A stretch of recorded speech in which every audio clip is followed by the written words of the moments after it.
David ভাই নাকি? হ্যাঁ রে, খুব সমস্যায় পড়ে গেছি আমি। আমিও খুব সমস্যার মধ্যে আছি গো।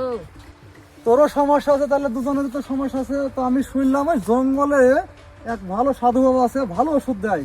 তো চল যাই ওখানে ওষুধ নিয়ে গিয়ে দুজনেরই।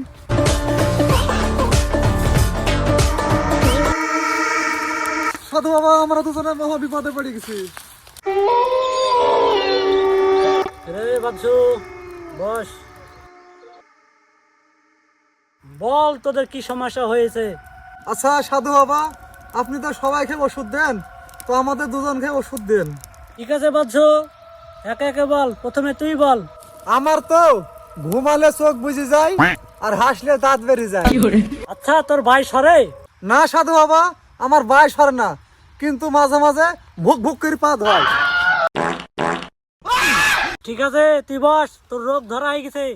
সকালে তুই টিকটিকির ডিম একটা করে সিদ্ধ করে খাবি, ঘোড়ার ডিম সন্ধ্যাবেলায় একটা করে অমলেট করে খাবি। ঠিক আছে সাধু বাবা।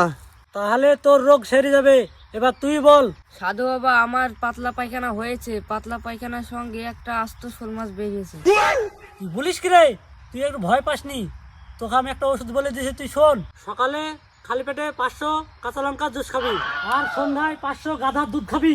ঠিক আছে সাধু বাবা, তাহলে আসছি। ঠিক আছে, আয়।